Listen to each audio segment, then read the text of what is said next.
Debbie Andrews, and I'm the Dean of the Faculty of Law. I'm here to introduce your speaker today, your lecturer. And the title of this lecture is The Road from the 2016 Local Elections. So if you weren't expecting this lecture, you have to be in another lecture room. So it is my pleasure. It's a very short introduction because you can find Dr. Zwelethu Jolobe. He has a PhD in political studies from UCT, and he joined the political studies department at the beginning of 2005, even though he looks like he just graduated from high school. Am I allowed to say that? It's fine. Yeah. At my age now, everybody looks like they graduated from high school. So his research area includes comparative politics, international relations, African politics, political violence, revolutions, contemporary South African politics, and democratization. So you know he's got all the material in the world that's been happening the last 2 years, the last 10 years, 20 years, and it's my pleasure to introduce him. I will take questions at the end of his talk. Yes, that's fine. Okay, hello everybody.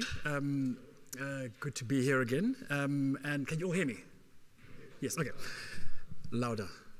Is that better? Yeah? Okay, well, let's see how it goes. I gave a version of this lecture at the beginning of last year when I was asked to look at the local elections. And I made some predictions. And I was told that I should rather come back here and see how things turned out, and to also, give a sort of long-term view about how things are more likely to evolve.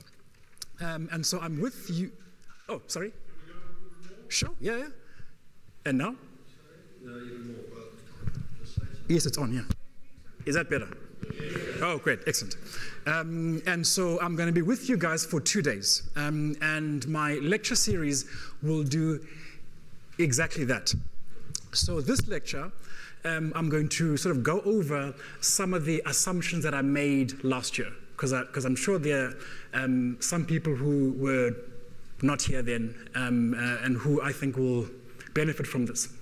And so I will go over mainly the way that I approach my predictions. That is, what I look at. And I will then look at the result and what the result means for this election, so last year's election.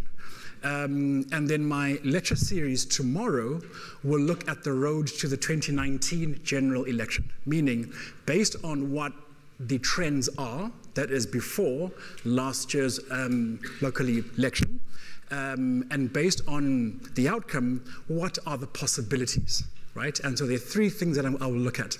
And the first one is I will interrogate this notion of whether or not we're seeing a resurgent opposition. Is it really happening, or is it a dud, right? Is the DA becoming a different animal or not? And can we take the EFF seriously, right? And this is important because the DA and the EFF are in a partnership, and I cannot think of 2 more opposed sides who can agree on the fundamentals of politics governing, right? And this, I think, says a lot about the type of system we have. The second thing I'll look at is the fallout inside the ANC. And I think that this we get on the news every day, right? The ANC got a bad result and are in a sort of long, extended process of just dealing with emotions, right? And there are a variety of things. The president on the one hand, the lack of turnout on the other hand. And I want to know, well, is this something significant? Or is this just the kind of ugly decline of a Zuma era that could lead to the rebirth of something else, right? And the third thing I will look at is this issue around succession, which has affected the ANC on the one hand, but we also cannot remove it out of DA politics.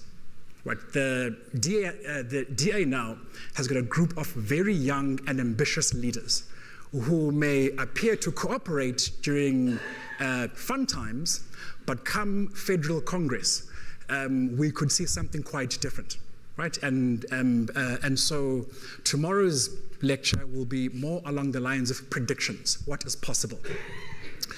Now, last year, my pre-election analysis was based on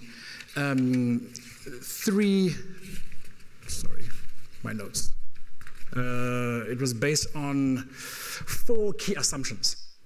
And I said that, once all the pomp and ceremony and the journalistic discussions are gone, there are really 4 important things to look for in any election, right? And the first one I said was turnout, meaning who shows up on the day in an election. So you can draw as much people in a rally, right? It doesn't mean that all those people are going to vote. So what we look for is who is on the books, and out of those people on the books, who votes, right? And last year, we looked at some interesting trends. And the first one we looked at was that the number of people who are registered is on the increase. That's very true, right? But at the same time, the people of voting age are also on the increase, which means that there is a very interesting deficit if we compare people on the books and those who could potentially be on the books, right? And this obviously affects results. So for example, if we look at the major metros, what we see are firstly, low levels of voter turnout, right? Which basically means that if we take the whole pool of people of voting age, very few people are showing up to vote. Right? Meaning, even if we take, say, people who are registered, it's really half of people who are registered who actually show up in elections. Right? And this is significant because the way that people tell the story here is 77% turnout, it's great, it's wonderful, but if we actually look at the amount of people who could be on the books, it's quite a small figure. Right?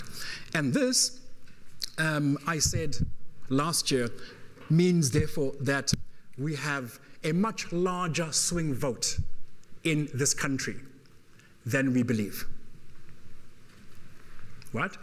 And once again, what I did here is that I looked at the 2009 and the 2014 general election as a barometer. And I said, well, if we look at, say, the one event where most people tend to show up more than others, it's big general elections. The election of Zuma twice. What we see here is once again the same trend, right? In the sense that if we take the number of people who were on the books in 2009,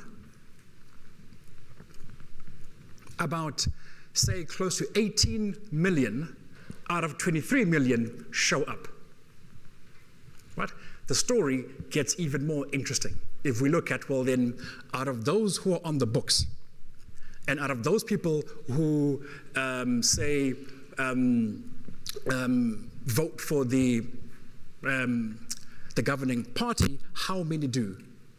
Fascinating, right? Less than half of people who are registered voted for the winning party. Right? Once again, the number of people who are on the books but didn't show up is more than double those that voted for all opposition parties. Which means, therefore, that people are clearly registered, right? Meaning they go through all the time and effort to be on the books and whatnot, but they don't show up in elections. Which means, therefore, that the swing vote is a lot bigger than we think it is. And that the existing parties are not offering the electorate what they want. I mean, it gets worse if we put this thing up against a conservative estimate of people of voting age. It means that 11 million people out of over 30 million voted for the majority party. Right? Once again, the trend repeats itself. 2014, same trend. We have a rise in the amount of people who are on the books, meaning people, once again, make the effort to register and do all that stuff. Right? Once again, we have a slight increase in the amount of people who cast their vote, and those who vote for parties is the same pattern. Right? 11.4 million people out of 25 million vote for the winning party. The parties are not offering what people want. Right? And this is the sort of first two trends that we looked at going into the local election. Now, the third trend has to do with the kind of macro view, right? And this is how we think about the party system. And the question that I asked last year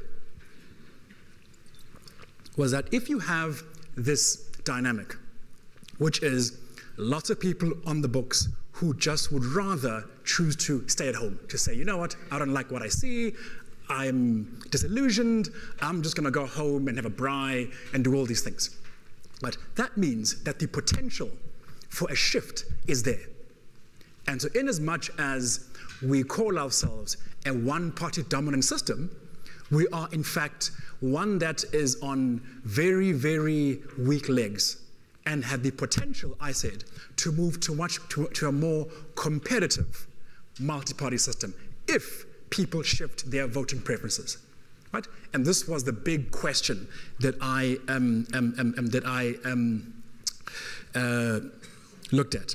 And in terms of defining what it is, I said that a moderate multi-party system is one where you have 3 to 5 parties that are relevant, right? By that I mean they either have to have government potential, right? Or they have to have what I would call blackmail potential, meaning what they do affects the behavior of larger parties, right? And that the system must be characterized by alternate coalitions.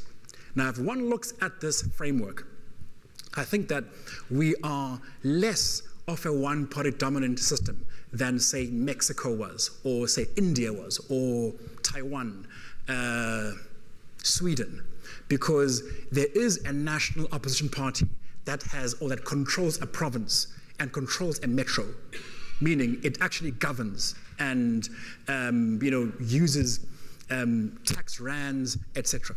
Right? So we're more of a competitive dominant party system.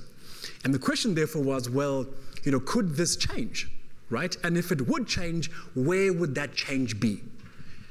And this was where the prediction was that given these questions, there were 3 potential areas where things could shift. Johannesburg, Tshwane, and Port Elizabeth, right? Each for different reasons that I will explain in depth a bit later. The Joburg trends towards this election were interesting, right? On the one hand, we saw a trend where over time, ANC support from, say, 2009 was on the decline, right?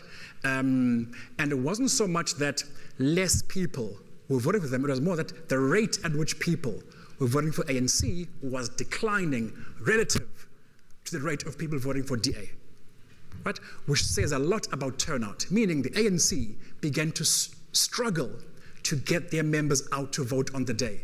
By contrast, the DA just shot up, right? And obviously here there are different reasons, right? With the ANC, it was their own internal issues, the Mbeki to Zuma shift.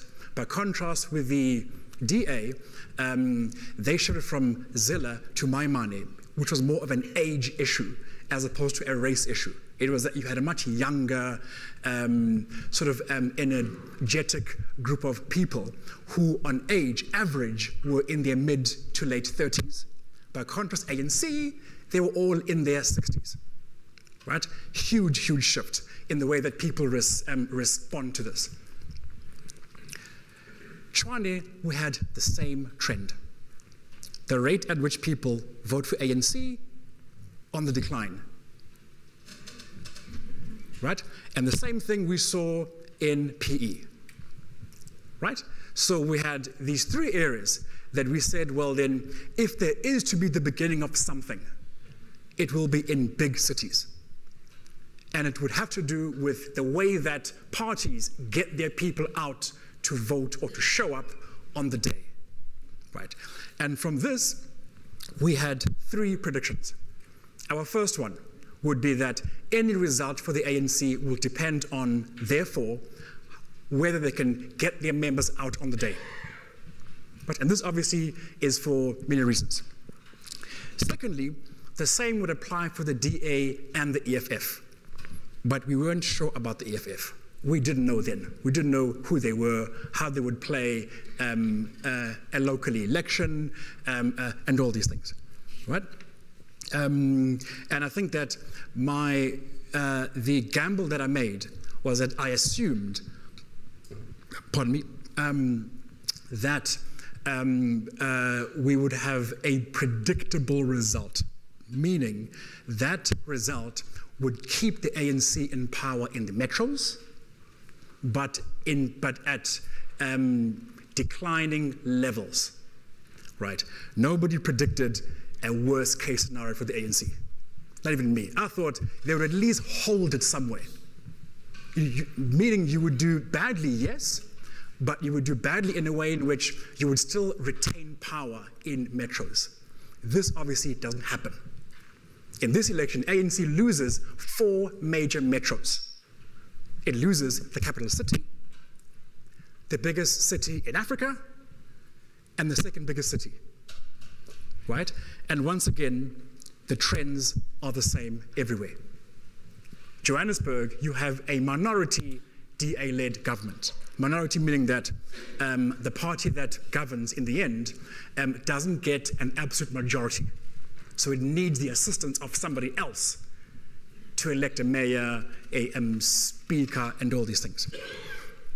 And for me, what interests me was the difference between the amount of votes for the ANC and the DA. Right? It's less than 100,000 people, which in previous years, it would have been, exorbitant. Right? The EFF is a no-show in this election, right? Meaning the level of support that they get is pretty much consistent with their 2014 general election. Once again, we look at Tshwane.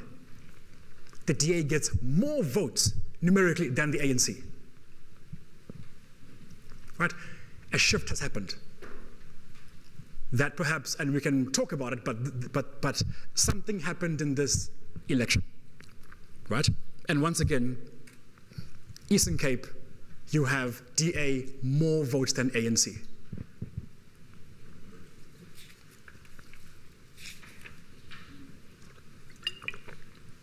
And so therefore, based on this, I think that there are a number of findings that are key. And the first one is that the ANC hasn't gone away, right? It may be experiencing a serious hit in the elections, but it still remains an important player in local government politics. That is, it still has government and coalition potential. The shift, however, is that you have 2 additional parties that now have become relevant. You have the DA, which actually runs metros, right? Meaning it no longer just has blackmail potential, firstly. It no longer is just relevant within the Western Cape, but its influence has spread. and not only in terms of vote share, but in terms of controlling metropolitan governance, right? Budgets, refuse collection, fixing roads, the list goes on, right? Secondly, the EFF has shown that it has got coalition potential, which makes it, even though from a numerical point of view, is not as significant, but it did propel the DA into power. And that is significant. And so therefore, what we can conclude is that based on or at a local level, the country is no longer a one-party dominant system. It's not. That's gone. It's simply a moderate multi-party. I use the word moderate because it's not polarized. Right? The fact that the EFF and the DA can be partners means that those points that we think are extreme, right? Malema, Maimane, or people who talk about nationalization, free market, and if they can agree on the basic principle of politics, power, it means that the system is really not that polarized. Right? It's not Pakistan, for instance, or Afghanistan, right, where you can have the Taliban on the one hand, and then a communist party on the other hand, and then a liberal party who don't agree on anything, right? The fourth is that this notion of coalition governance has creeped into our system, in the sense that parties have found ways of forming partnerships, which could affect the way in which parties, from a pragmatic point of view, approach a hung parliament, if that happens in 2019. Right? It's become a political culture, right? And the fourth thing is that the fact that, once again, you have a DA-EFF partnership means that you no longer have anti-system parties. If Malema and Maimane can meet and find agreement, right, it means that from the extreme poles, there's a basis for consensus politics, which is what we want. Right. The next question, going into or sort of flowing into the sort of discussion for tomorrow, is then how did the ANC lose the metros? Because what I think is that how the ANC lost the metros is going to affect their politics going forward, and could potentially mean that if things remain the same, we'll see a similar result in 2019, with similar trends and patterns. It might not be an ANC loss at the polls, right? But it could be one that significantly shapes or shifts how vote share has been in the last 20 years. And I think that there are three main reasons why, right? And I'll explain them in the three big metros. The first one is very basic: the failure to respond to the concerns of people. That's simple, right? And that's purely an issue of governance, firstly, and it plagues every dominant party in the world, from the Mexicans to Malaysia. Same trend after 15, 20 years. Power and a sort of a climate of uncompetitive politics creates people who are just moderate. You don't have to be excellent. There's no accountability. There's no questioning, and people get away with murder, right? When that happens, you no longer think that, hey, actually, we must collect this refuse every Friday, or we must fix that pothole. Small things like that. Once they accumulate, it creates this mistrust between ordinary citizens and those people who lead them. Not the big stuff, the small stuff, right? The second one, which is linked to the first, was conflict within local ANC branches. over very, very mundane issues, meaning who should get a job at that council. And you fight over this. You have lists over who should be the engineer. Not because you got a degree from UCT of it to know, but because if you get that job, then my likelihood of getting promoted is increased. Right? Once again, you bicker amongst yourselves, which obviously in turn affects the very basic social contract. Right? And the third one, which is all linked, are the ways in which national tensions converge. Right? So people in the end, when you have a climate where leaders fail to respond to basic local problems, people take their fight elsewhere. And then you can't respond, and then things fall apart. You throw rocks, you burn tires, you scream, and all these things. Right? And it is the way that all these three things played together. And these issues really were not rocket science. Right? If we take Port Elizabeth, once again, I don't understand how one can mismanage R1 billion in a small town like PE. I have no idea. Right? But the implications of that were so serious in PE that people no longer trusted their local ANC, to the point where the ANC was forced to disband their whole regional membership. You had an implosion in PE. A spectacular one, where the only way out was a different party. Right? And obviously this is the context of the Eastern Cape, where you had a recurring theme in governance. And I think that what happened is that it was the sort of the general accumulation of this that led people to just say, well, if it means that we go for Trollop, then so be it. And that's where they went. Right? Johannesburg, I think, was more specific. So PE, I think, was a gradual issue in which, over time, issues accumulate. But Joburg was very, very, very clear in the sense that once you impose e-tolls on people who can't afford it, the result was probably, I think, the largest civil disobedience campaign since the end of apartheid, where people refused. Just said, you know what, I won't buy my e-tags.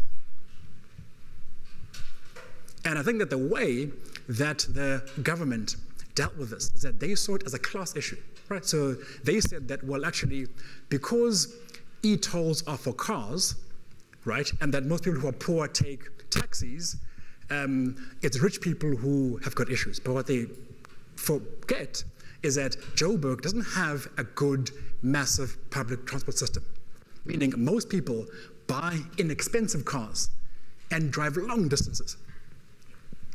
Right? From Soweto, you drive on the N1 to the M1, and you get charged an exorbitant amount of money that you can't afford. And this, I think, was simple. Motorists refused, and people in this case, unlike PE, simply refused to turn out for the election. They were like, we told you we don't want e-tolls. They said, no, you'll have it. They said, no, yes, well then I'm not going to vote. What? And then Tshwane was also a very specific issue, in which, while we all know that Ramu Khopa wasn't a good mayor, right? The ANC there did not leave it up to the citizens of Tshwane to decide who a good mayor should be. And simply, and it's a deployment policy where you then take whom you think is suitable, a person from Durban, to go become the mayor of Pretoria, who can't speak Pedi or Tswana or Sotho, and expect them to disagree, right? The important thing here was the way that people in Pretoria responded to this, right? They took their fight outside of the ANC, burning buses, looting shops, just general state of frustration. And the moment that happened, right, the fight was lost. You've lost people, right? Once again, the party turned away from the electorate, who in turn voted them out of office. That's what explains Pretoria, more people voting DA there than, say, Johannesburg, where more people voted for the ANC, but at a slower rate. And so therefore, to conclude this lecture, and what's going to set us up for tomorrow's lecture, is what are we likely to see in the road to 2019. And I think that here we can divide it from the ANC on the one hand and the opposition. For the ANC, what has plagued them, I would say maybe in the last 15 years, is bad governance. But I think that it is bad governance that is a consequence of not having competition. When you don't have a good competitor, you don't need to do that much every day. That's simple. Because if you have one, the cost of not doing much is leaving office. And so the ANC spend 15 years knowing that they'll win anyway. Right? In the end, people will look at an ANC election to think about the next president. That's the extent of it. And that does not breed good governance. And that's what detaches people from the experiences of communities. Right? You don't have to do that much. And the question here, therefore, is that if things remain the same, we expect the same trends. And all evidence has pointed towards that in the last 8 years. Right? The second thing is a fallout after the election. And this is where the blame game begins. And this is where you have power shifts. In that if you look at where the ANC loses, it's all urban areas. It is metropolitan areas. Our population is becoming more urban than rural, right? Which means, therefore, and two, is becoming younger, right? And urban areas are in turn the main centers of money, which means the more you lose support in urban areas, the more it's going to impact on the bigger picture. And so how the fallout plays out will depend on how you plan for next year. And I'll talk about the two big groups inside the ANC. To sort of briefly talk about it now is that you really have two groups that are in many ways defined by geography, right? You have rural barons who control, Mpumalanga and Northwest and Northern Cape, who have found, innovative ways of holding on to power, right? By contrast, you have a group of urban leaders who are simply losing the electorate. So power is shifting towards this more interesting group that doesn't have that big picture, which will affect competition in the context of rising opposition, right? And so the real question for the ANC is what happens in its 2017 National Congress. If all things remain equal, right, meaning if we see the same behavior, we see the same result as the locals. For the opposition, however, I think that there are sort of three broad areas that we can look at. And the first one is how this new partnership, if we are to call it that, between EFF-DA on the one hand and all other parties pans out. And most importantly, to what extent does it extend to national parliament? if it does, right? Both parties at the moment are quite at pains to point out that they're not in a coalition. They always say it, right? But on most matters in Parliament, it's clear that there is an anti-ANC group of which the two of them lead. Right? And the more this happens, the more or the closer they get as partners. Right? And this will have a huge impact on their party congresses and whether their constituencies want them to continue with this. And so at the moment, yes, there's chemistry between Maimane and Malema, right? Both are urban-based people. Both groups come from Wits University or come from Wits or UCT and KZN. They're all in about the same age group. They're all between, say, 35 and 38. And so they're all part of the same generation, right? Which makes sense in that they can have different views but work together.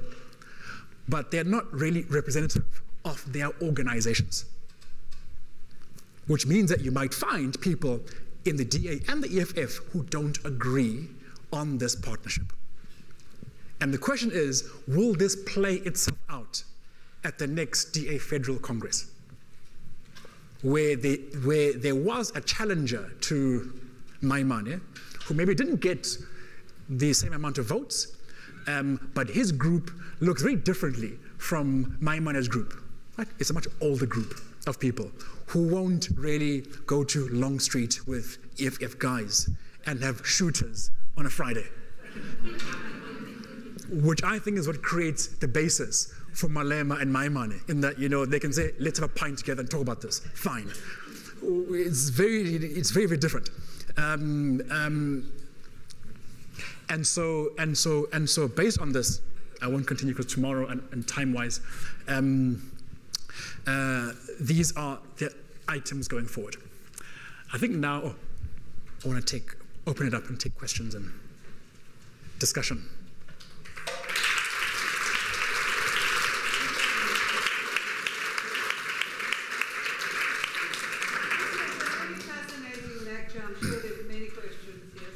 Take a few questions. Sure, yeah, no problem. We'll Yeah. take 3 at a time.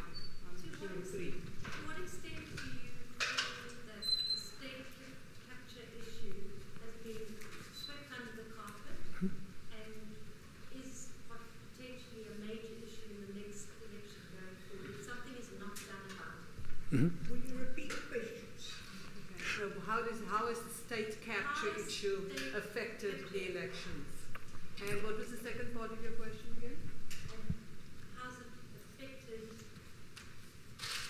Future. Things going forward. Things going forward. So state capture. Sure.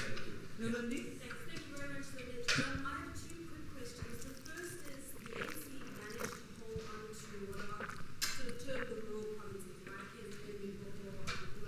And I'm just wondering if you have any thoughts as to whether their ability to hold on to those provinces says something about the ANC or if it says something about who the rural voter is. Sure. The second quick question is, what are the real chances of seeing sort of an ANC rallying, right? So if before 2019 Yeah. they make a big move and they get rid of the president, Yeah.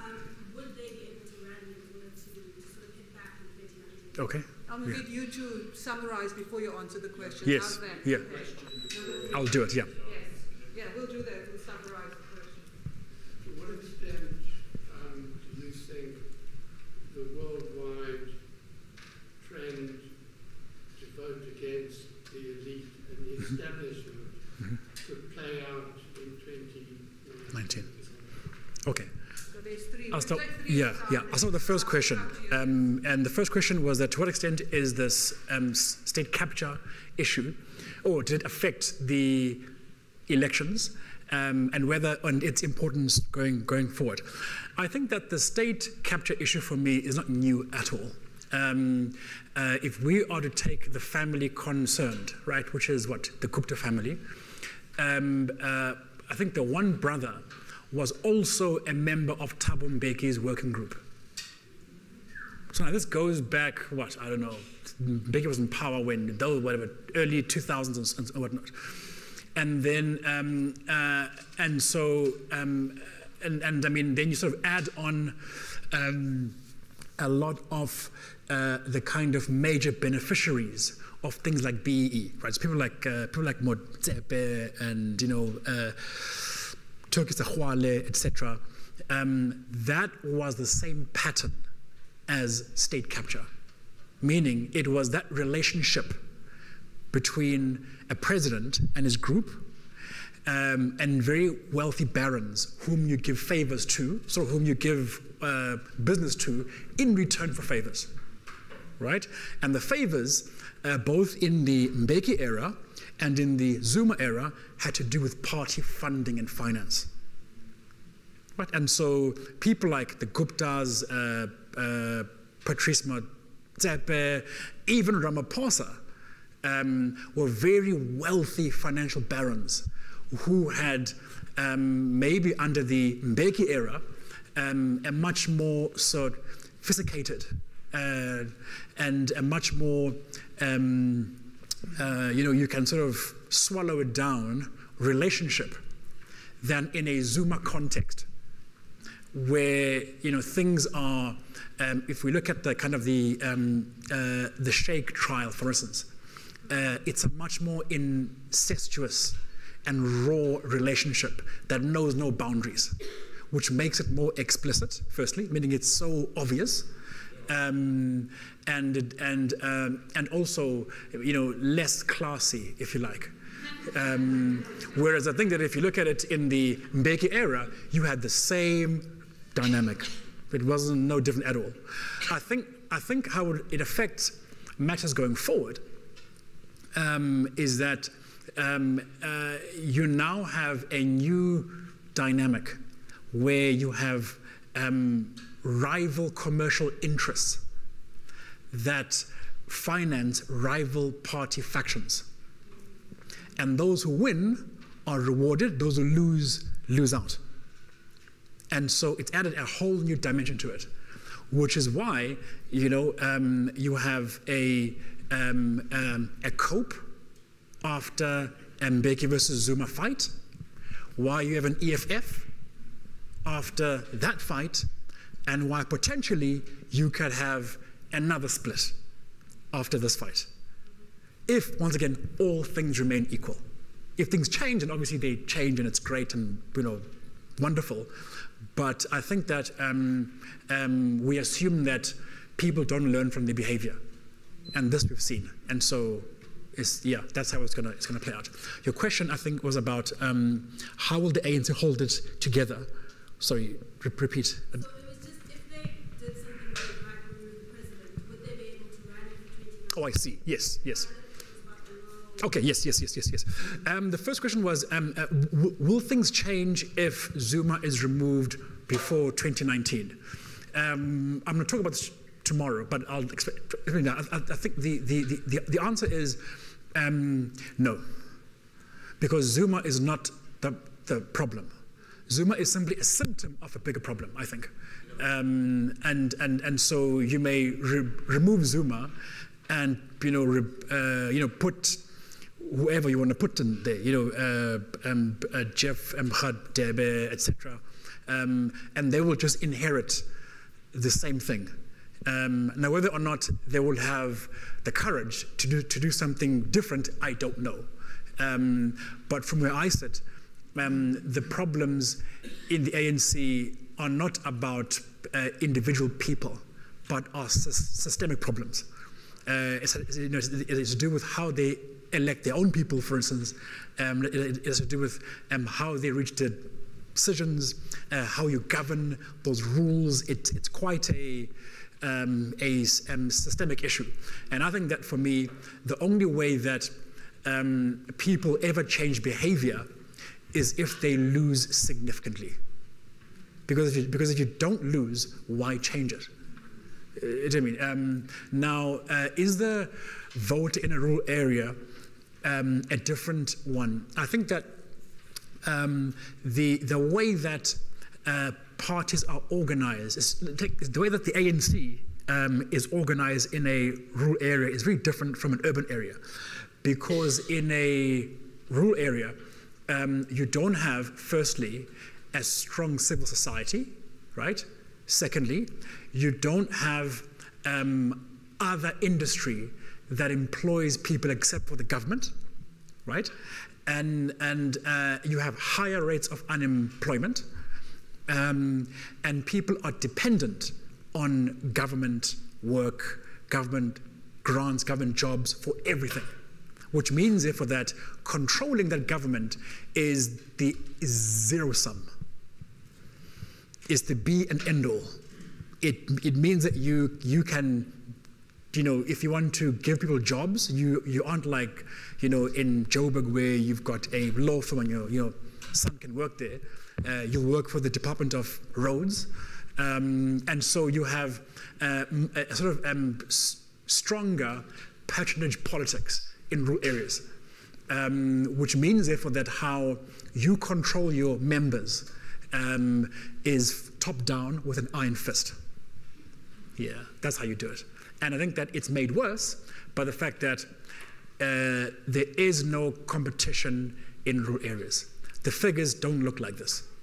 So you have a case where, one party, take ANC and DA for instance, right? Both parties have lots of money, right? ANC probably has more money, but lots of money. But their share of the result is so different. ANC can take 90% somewhere, which is a different dynamic altogether. And so I think that for me, it's not so much the voter per se, but the material conditions in rural areas are so vastly different from urban areas that you have a different kind of electoral politics. But obviously, people may also then migrate to urban areas and vote for somebody else. So it's not cast in stone per se. And there was one question here, I've forgotten. Vote against the elite. Oh, will we see a similar trend? I think the way that not to the extent that you have in Britain or the US or even Italy now, there's a whole thing going on there, not to that extent. I think that what's happening in Western Europe and in the US is the kind of post-industrial crisis where many people are left behind by globalization. So it's a problem of highly industrialized societies. And here, I think we have a very different set of social and economic conditions. And so it's a yes in that people are fed up with conventional politics. That we see. We see it in the figures. That is, we see it in the swing vote, right? We see it in the low rates of turnout. And so, how I say is, why people like Malema and why people like Maimane is not because of the fact that Maimane is DA, but that they're just young people. They're young people who offer a different argument, and that attracts people, I think. Vis-a-vis, a person who's going to read his whole speech and bore you to death, and then you fall asleep, and then he will think that you must just vote for them and move on. Do you know what I mean? And so I think that people are responding or are moving away from conventional South African politics. And so it's not a backlash against a system, I think, that's left them behind. We haven't gone through a big industrial phase. We didn't go through that. And so I think that the issues here are different, but it's similar in that yes, it is there will be a backlash against something. Now, will it be the kind of backlash that will create something new? A Trump, a Brexit, well, these people. I don't think so. I think that what it will create will be something that's here already, and we know it. And so, yeah, I don't see it that way. Yeah. So 1, you have your hand up, and 3. Okay. We'll take 4 then. 4 quick questions. Mm-hmm. Yes. My question is that there's a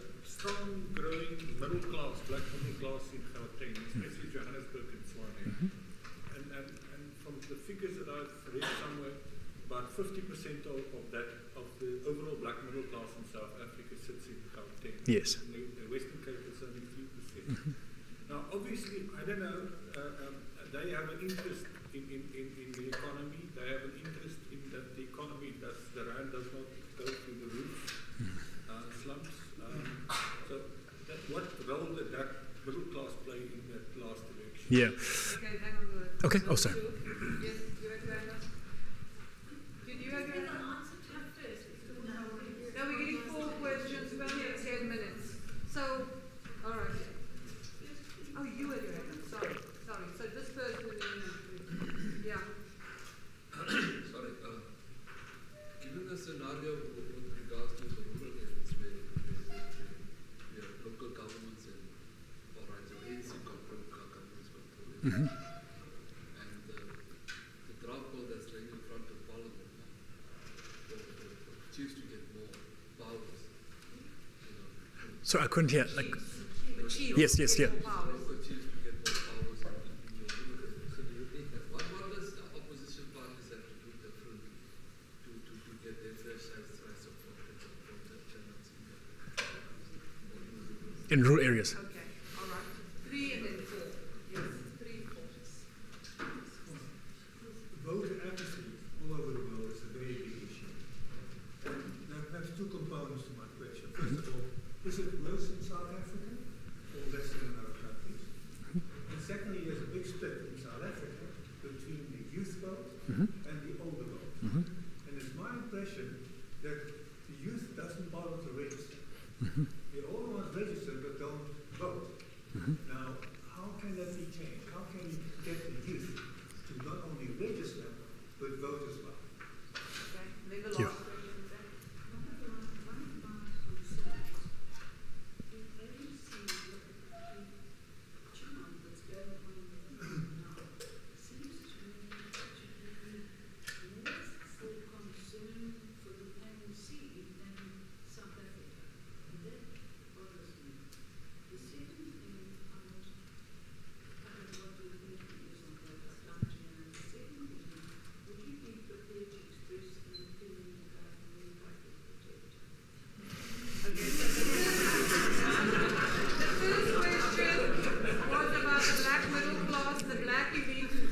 Largely have an interest in a Yes. strong economy. The second question was about the Traditional Courts Bill now in Parliament, which will strengthen the power of chiefs. The third question is about the youth vote and how you can get young people to vote. And then the fourth question, the last one, is about the public protector. Yes. And the second one is the ANC seems more interested in the Yes. ANC than Okay. South Africa. All right. The middle class question. In terms of just my observation, experience, and all of that, I think that the middle class in this country, across the racial divide, has very similar interests, regardless whether they're black or white or whatever, right? And it's in many ways, right? They live in the same neighborhoods, go to the same schools, same universities, same classes, same workspaces. It's one big middle class. Sure, it's a multiracial one, right? But it's one middle class, I think, that has the same interests, which is why you're quite right? In that, this is why many people who are black and middle class are shifting their preferences, because they're thinking in the same lenses, right? And all evidence points to this, right? So if you look at, say, the Gauteng ANC, they are struggling to get lots of members because many people are leaving, right? Or they're choosing not to be involved in politics. And so it is a big issue, and I think that what's fueling it is that for purely electoral reasons, right? The ANC has shifted a lot towards trying to appease, say, chiefs in rural areas, who traditionally were not ANC. And that's created tensions inside the ANC, irrespective of what you think about Zuma and all of that, right? At the first point, it has been these new interests in the ANC that are more traditionalist, right? And the ANC, for many, many years, was a very liberal party. Very, very sort of pro gay rights and pro all these things. Now you have these folk who are homophobic, xenophobic, and all these things, and tensions are coming into the ANC. You have a fight between those who are more liberal-minded and those who are very conservative socially around these things. That women can't be leaders and all these things. And so that for me, I think, is where the tension begins, and it just spills over, right? The second question was with what should opposition parties do differently, if I may be correct.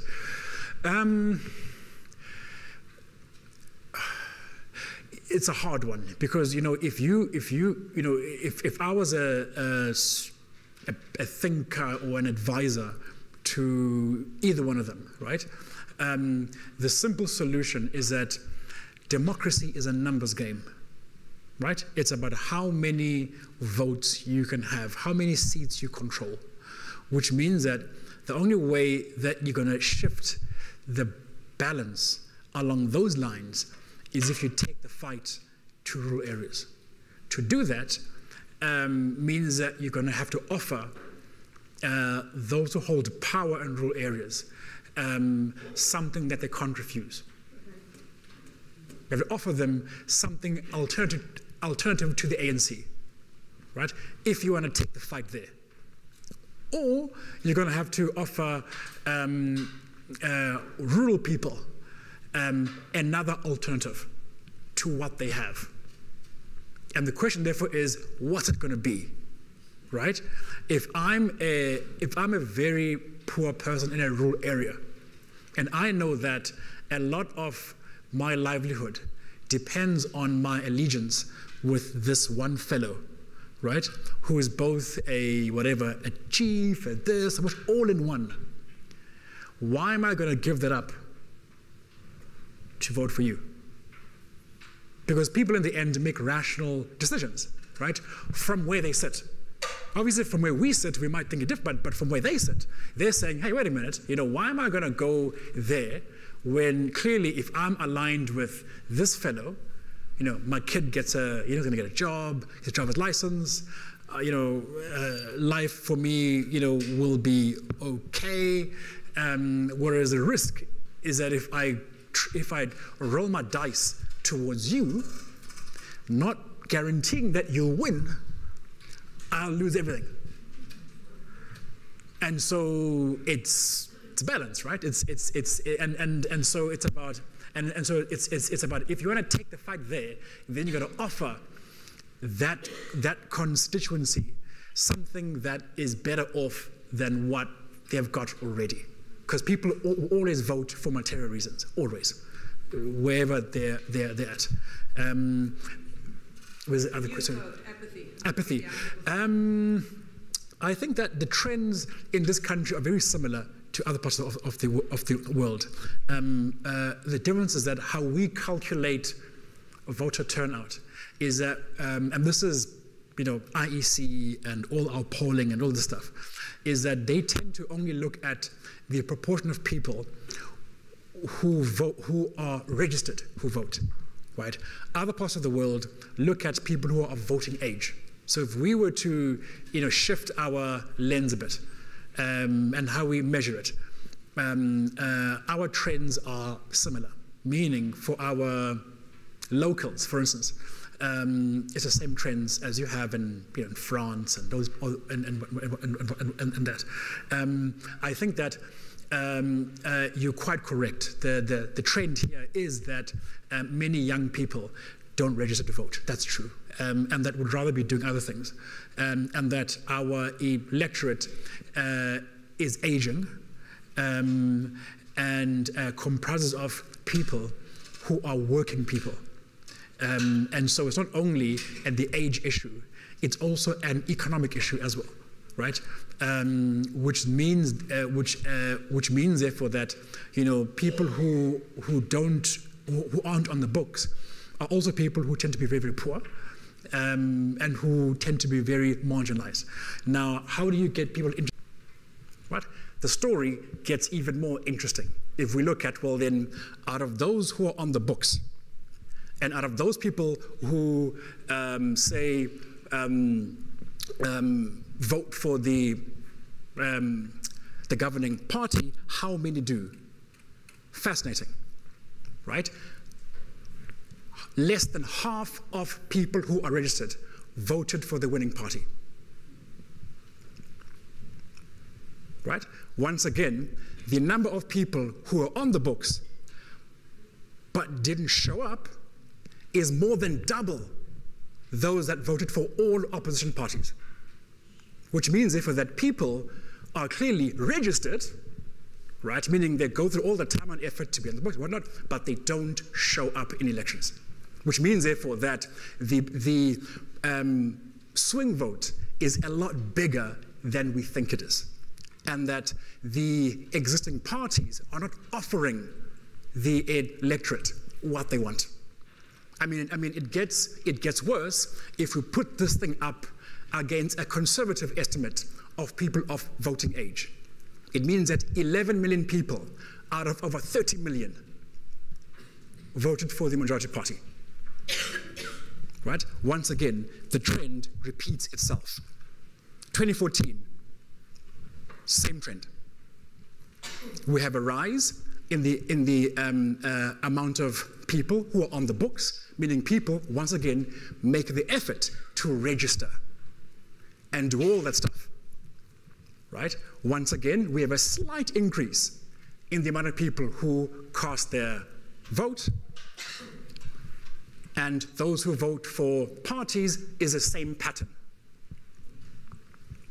Right? 11.4 million people out of 25 million vote for the winning party. The parties are not offering what people want. I'm going to be with you guys for 2 days, and my lecture series will do exactly that. So this lecture, I'm going to sort of go over some of the assumptions that I made last year, because I'm sure there are some people who were not here then, and who I think will benefit from this.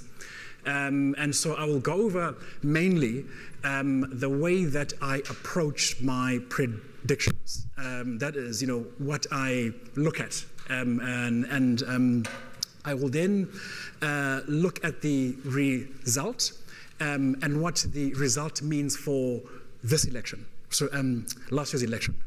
And then my lecture series tomorrow will look at the road to the 2019 general election, meaning based on what the trends are, that is before last year's local election, and based on the outcome, what are the possibilities, right? And so there are 3 things that I will look at.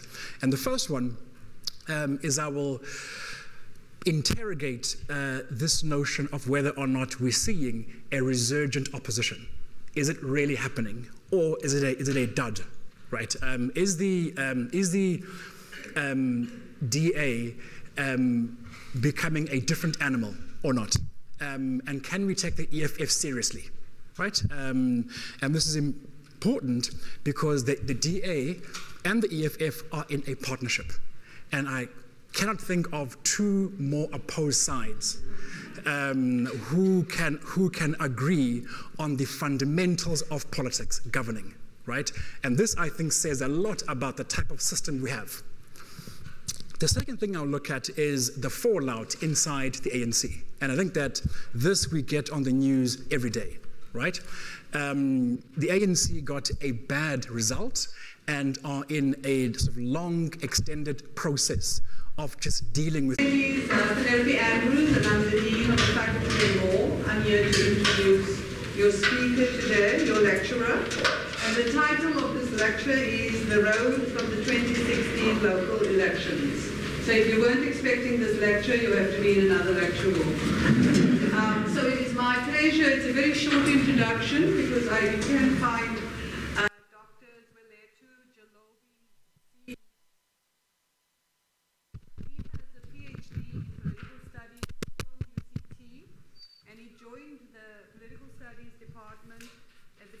2005, even though he looks like he just graduated from high school. Am I allowed to say that? It's fine. Yeah. At my age now, everybody looks like they graduated from high school. So his research area includes comparative politics, international relations, African politics, political violence, revolutions, contemporary South African politics, and democratization. So you know he's got all the material in the world that's been happening in the last 2 years, the last 10 years, 20 years, and it's my pleasure to introduce him. I will take questions at the end of his talk. Yes, that's fine.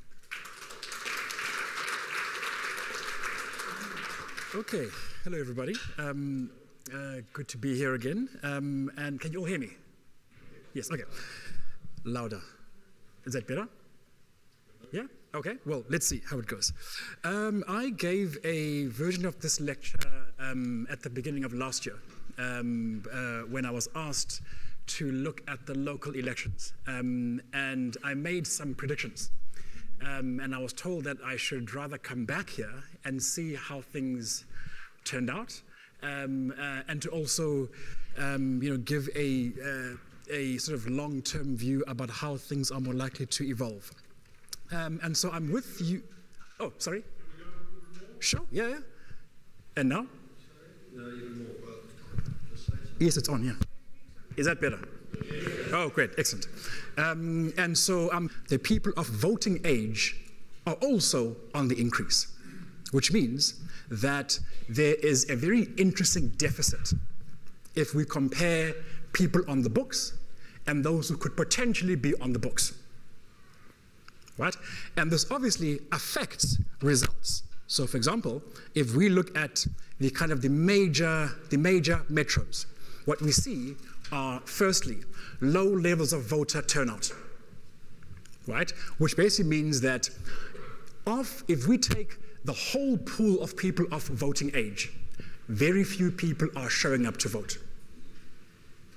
Right? Meaning, even if we take, say, people who are registered, it's really half of people who are registered who actually show up in elections.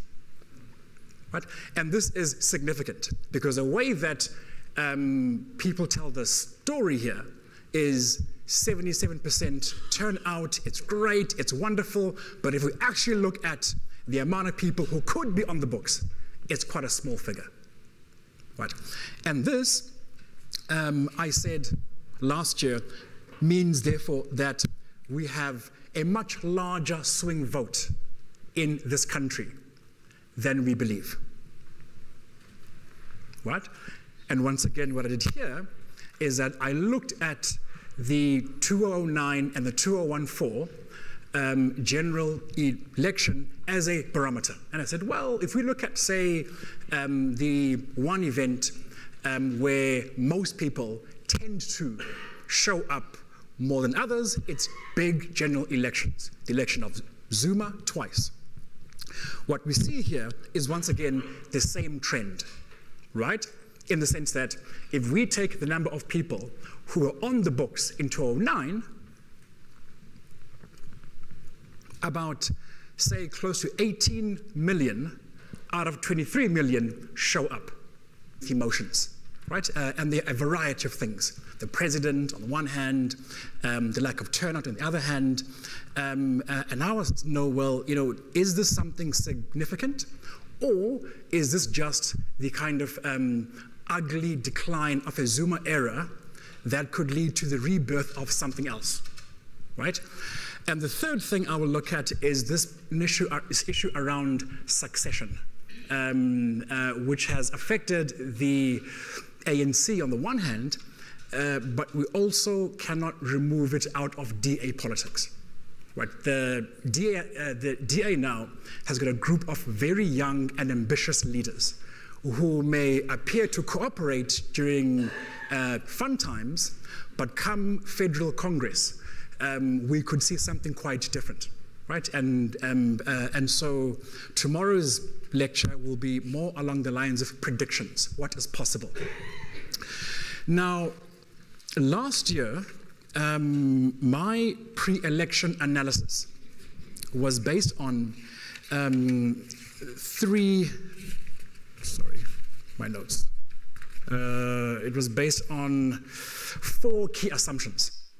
And I said that, once all the pomp and ceremony and the journalistic discussions are gone, there are really 4 important things to look for in any election, right? And the first one I said was turnout, meaning who shows up on the day in an election. So you can draw as much people in a rally, right? It doesn't mean that all those people are going to vote.